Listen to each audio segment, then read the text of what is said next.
Parcours pour cet ancien secrétaire général de la Fédération estudiantine et scolaire ivoirienne, la FESI. Guillaume Soro, qui est devenu l'étudiant le plus populaire de Côte d'Ivoire et peut-être même d'Afrique francophone.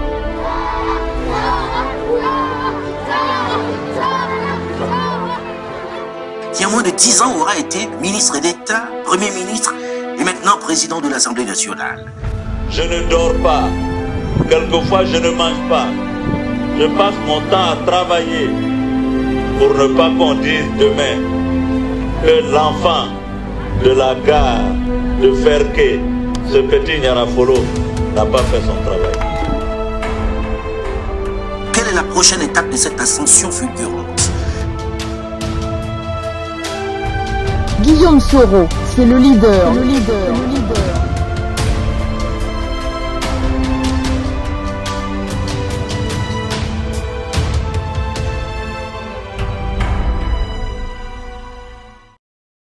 La FESI, la Fédération estudiantine et scolaire de Côte d'Ivoire, un syndicat qui est longtemps resté clandestin. Il a été dissous officiellement en 91. Mais nous avons fait nos clandestinités dans des quartiers populaires. Moi, on m'a recherché, n'est-ce pas, dans cette Côte d'Ivoire pendant plus d'un mois sans me retrouver. Quand Bogota prenait la tête de la FESI était effectivement dans la clandestinité. Quand la FESI a été dissoute, les anciens dirigeants de la FESI étaient en majorité partis à l'étranger. En son temps, le gouvernement avait son service de renseignement qui était beaucoup dirigé sur nous. Du moment où nous avons, selon eux, des accointances avec les hommes politiques, l'opposition. Donc nous étions constamment infiltrés par les renseignements généraux. Et lorsqu'il doit sortir, nous nous mobilisons autour de lui. Nous formons un cordon sécuritaire. Et ensemble, on faisait mouvement sur le campus. Parce qu'on n'avait pas l'autorisation de manifester publiquement. Sinon, il y avait des représailles. Et il fallait avoir du cran, du courage pour pouvoir être à la tête d'une telle machine. La FESI était réprimée. Donc c'est dans un contexte difficile, il faut le dire, au niveau politique, au niveau social, que le camarade est arrivé à la tête de la FESI. Parce que la répression était féroce. Un policier qui réussit à mettre la main sur Soro Guillaume, c'est comme s'il avait capturé le plus grand bandit recherché par les Américains. Une période de clandestinité grave. Et donc nous allons nous battre avec tout ce que nous pouvons jusqu'à ce que, comme je l'ai dit, en 91 jusqu'en 92, il y ait encore cette crise de l'arrestation totale jusqu'à tous les démocrates, le président Laurent Gbagbo, le professeur Denis Segui et beaucoup d'autres démocrates en prison.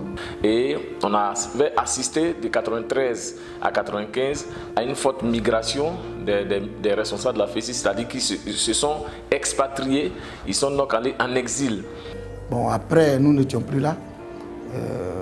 Il y a eu donc la suite que d'autres camarades pourront peut-être ajouter. Il y a eu plein de nos amis qui se sont exilés, qui sont partis, et ça a vraiment assommé la structure.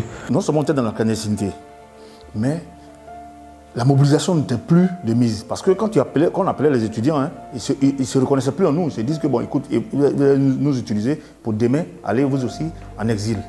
Même sur le campus, nous qui étions sur le campus, qu'on appelle, quand on siffle, c'est par le sifflet, on était même lapidés. Il a fallu donc qu'on résiste à tout cela. Quand vous êtes des clandestins, parce que c'est ça, nous étions dans la clandestinité, vous savez que ce n'est pas facile. Pour moi, la Maka a été un lieu qui m'a fortement marqué. Quand ça commence, on dit étudiant aime trop parler. Quand ça commence, on dit étudiant aime trop crever. Au début, ils nous ont arraché les bus, on nous fait payer les chambres, les tickets de restauration. À la fin de chaque meeting, il y aurait toujours une crise entre les policiers. Ça, on sait ça. Et il fallait surmonter tout cela. Ça veut dire quoi? Notre bureau était confronté à deux problèmes clés. Comment faire pour réhabiliter la FESI? Mais comment faire aussi pour réhabiliter cette même FESI-là vis-à-vis de nos militants? Parce que là, c'était encore plus important. On pourrait ne pas être reconnu par les autorités, mais si on avait nos militants avec nous, si nos militaires étaient mobilisés, je croyais qu'on allait gagner tous les combats facilement. Mais à ce niveau-là aussi, le départ un grand nombre de nos anciens dirigeants a constitué un gros handicap. Et tout ça, il fallait remonter.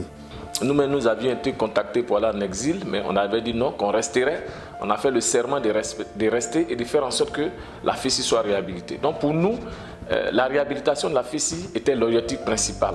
En dehors des revendications à caractère social, l'élément clé, c'était la réhabilitation de la FESI. L'un des objectifs principaux, c'était la réhabilitation de la FESI. Il fallait arriver à un moment donné à la réhabilitation. Il faut reconnaître que Bogota a intégré plusieurs cellules de formation, véritablement, pour pouvoir être amené à apporter cette formation-là au reste de toute l'organisation. Et il a intégré aussi une cellule qui était dirigée par l'ambassadeur Tanoué Désiré. C'était une cellule de formation clandestine.